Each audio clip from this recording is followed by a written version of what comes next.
अपना सारा माल हजूर के कदमों पे कुर्बान कर दिया, वो सिद्दीक क्या सय्यदा का हक मारेंगे? एक बाग के पीछे लगकर वो सय्यदा की हक तलफी कर देंगे? जो हजूर के कदमों में अपना सारा माल निछावर करने के लिए दीवारें टटोल रहे हैं कि कोई सुई तो नहीं रहेगी, अपने घर की एक एक चीज लाकर हजूर के कदमों में डाल दी। जिनका शौक इतना हो कि मैं अपना सारा माल हजूर के कदमों पे कुर्बान कर दूं, वो एक बाग सय्यदा को नहीं देंगे।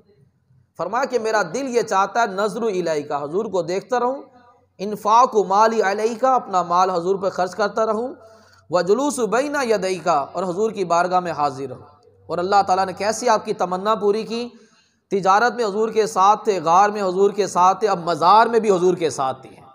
ऐसी रफ़ाकत हजूर सल्लल्लाहु अलैहि वसल्लम की। और दूसरे खलीफा फारूक आज़म रदी अल्लाह ताला अन्हु हजूर से कैसी मोहब्बत करते थे। जब नबी पाक सल्लल्लाहु अलैहि वसल्लम का जिक्र खैर फरमाते थे तो बेकरार होकर बिलक बिलक कर रोना शुरू कर देते थे। तीसरे खलीफा उस्मान गनी रदी अल्लाह ताला अन्हु, उनको हजूर से कैसी मोहब्बत थी। हजूर की जहाँ जो जो काम हजूर ने किया, हजूर की अदाओं को अपनाते थे। एक मरतबा आपने क्या किया कि कहीं जा रहे थे आप, एक मकाम पर रुक गए और पानी मंगवाया, पानी मंगवा कर वज़ू किया, वज़ू करने के बाद मुस्कुराए और अपने रुफ़का से फरमाया कि जानते हो मैं क्यों मुस्कुराया? तो उन्होंने कहा कि हम नहीं जानते। उस्मान गनी कहने लगे कि इस मकाम पर हुजूर रुके थे, असहाब से पानी मंगवाया था, पानी मंगवा कर वज़ू किया था, वज़ू करने के बाद मुस्कुराए थे, मुस्कुरा कर सवाल किया था कि जानते हो कि मैं क्यों मुस्कुराया? देखिए हजूर की अदा को अदा कर रहे हैं। हजूर ने फरमाया जानते हो मैं क्यों मुस्कुराया? सहाबाए कराम अलैहिम रिदवान ने अर्ज़ की कि वल्लाहु रसूलु आलम, अल्लाह और उसके रसूल बेहतर जानते हैं। तो नबी करीम सल्लल्लाहु अलैहि वसल्लम ने इरशाद फरमाया जब बंदा वज़ू करता है, चेहरा धोने से चेहरे के, हाथ धोने से हाथों के, सर का मसा करता है तो सर के, पाँव धोता है तो पाँव के गुनाह झड़ जाते हैं। तो उस्मान गनी रदी अल्लाह ताला अन्हु हजूर की अदाओं को अदा किया करते थे। हज़रत अली रदी अल्लाह ताला अन्हु फरमाते हैं कि हमें नबी पाक सल्लल्लाहु अलैहि वसल्लम से मोहब्बत अपने माँ बाप, बीवी, बच्चों और दुनिया में मौजूद और सख्त गर्मी में ठंडे पानी से भी ज़्यादा हजूर सल्लल्लाहु अलैहि वसल्लम से मोहब्बत। इस कदर नबी पाक सल्लल्लाहु अलैहि वसल्लम से मोहब्बत। और जिन चीज़ों से लोगों को मोहब्बत होती है, तबाअन मोहब्बत होती है।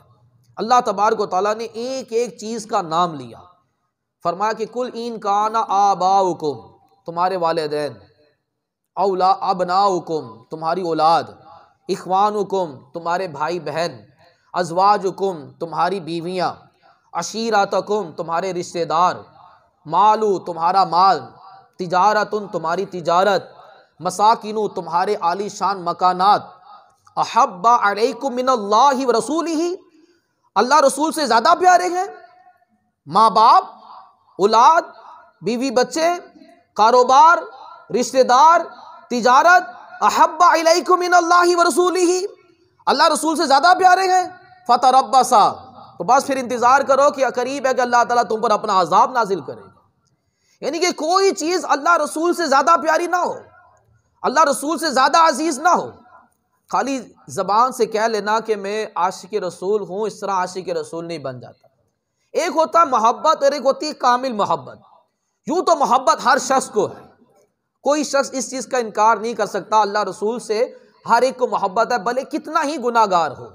लेकिन कामिल मोहब्बत की अलामत यह है कि नबी पाक सल्लल्लाहु अलैहि वसल्लम की हर सुन्नत को अपनाने की कोशिश करे, बंदा इताअत और इत्तिबा में आ जाए।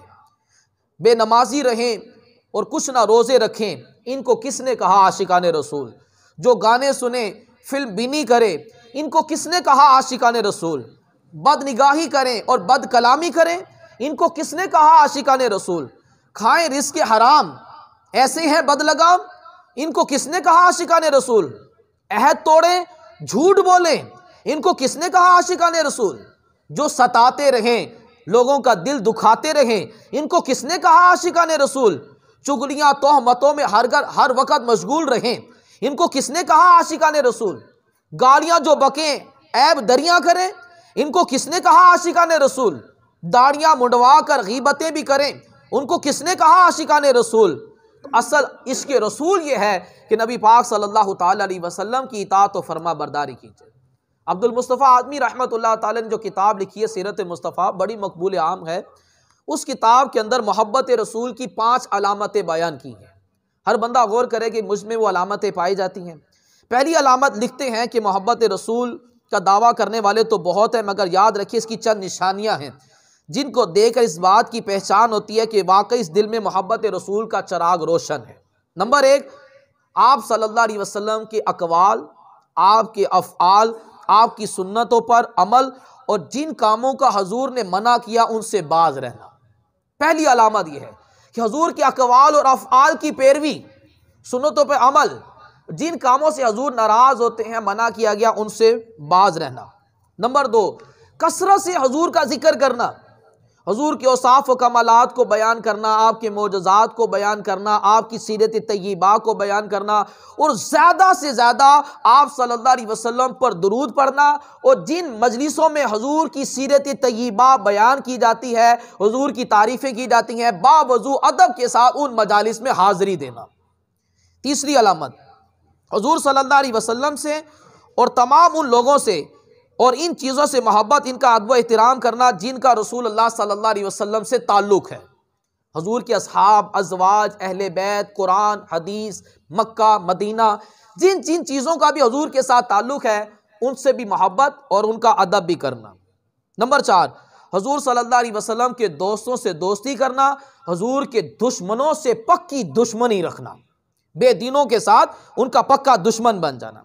नंबर पाँच, दुनिया से बेरगबती इख्तियार करें, फ़कीरी को मालदारी से बेहतर समझे, फ़कीरी को मालदारी से बेहतर समझे, इसलिए कि रसूलुल्लाह सल्लल्लाहु अलैहि वसल्लम का इरशाद है कि मुझसे मोहब्बत करने वाले की तरफ फ़िक्र व फाका इससे भी ज़्यादा जल्दी पहुँचता है जैसे कि पानी का सैलाब अपने मुंतहा की तरफ पहुँचता है। ये पांच अलामतें हैं मोहब्बत रसूल की कि हुजूर के दोस्तों से दोस्ती और दुश्मनों से दुश्मनी। यहूदियों का बाइकाट, उनकी अशिया का बाइकाट करें, जरूर करें, लेकिन सबसे पहले उनके तौर तरीके का भी बाइकाट करें। हम अशिया का तो बाइकाट कर रहे हैं, लेकिन उनकी तहजीब, उनका सकाफत, उनका तमद्दुन, इसका भी तो बाइकाट होना चाहिए। क्या हमारा चेहरा यहूदियों के चेहरे की तरह होना चाहिए? क्या हमारा लिबास यहूदियों के लिबास की तरह का होना चाहिए? क्या हमारे रस्म और रिवाज, हमारी खुशियां के क्या तौर तरीका यहूदियों की तरह होना चाहिए? अशिया का बाइकाट करने का पूरी दुनिया के मुसलमानों ने नारा लगाया हुआ, लगाएं, बाइकाट कर दे उनकी एक एक चीज का, लेकिन सबसे पहले उनके तरीके का बाइकाट कीजिए। आप हुजूर को तो देखें, जुमा का रोजा रखना इबादत है, तो हुजूर सल्लल्लाहु अलैहि वसल्लम जुमे का अकेला रोजा रखने से मना करते थे कि यहूदी भी जुमे का रोजा रखते थे। इबादत में भी उनके साथ मुशाबत ना हो, या जुमे रात का रोजा साथ रखो या हफ्ते का साथ रोजा रखो, अकेला जुमे का रोजा रखने से मना कर दिया गया कि यह इबादत यहूदियों से मिलती जुलती इबादत है। जब इबादत में हुजूर सल्लल्लाहु अलैहि वसल्लम उनकी मुशाबत नहीं होने दे रहे, तो दुनियावी मामलात में कैसे यहूदियों की मुशाबत हो सकती है? तो असल इश्क़े रसूल ये है, अगर वाकई बंदे को फरास ने जो गुस्ताखाने खाके शाया किए हैं, दिल रंजीदा है, गमजदा है, तो फिर डॉक्टर इकबाल कहता है, कुव्वत इश्क से हर पस्त को बाला कर दो, इसमें मोहम्मद से दहर में उजाला कर दो। बतला दो गुस्ताख नबी को कि गैरत मुस्लिम जिंदा है, आका पे मर मिटने का जज्बा कल भी था और आज भी है, और ऐसा जज्बा हो कि नजर आए कि यह हुजूर सल्लल्लाहु अलैहि वसल्लम की सुन्नतों की चलती फिरती तस्वीर है। फना इतना तो हो जाऊं तेरे ज़ाते आली में, जो मुझे देख ले उसको तेरा दीदार हो जाए। हम सुन्नतों की चलती फिरती तस्वीर बन जाए।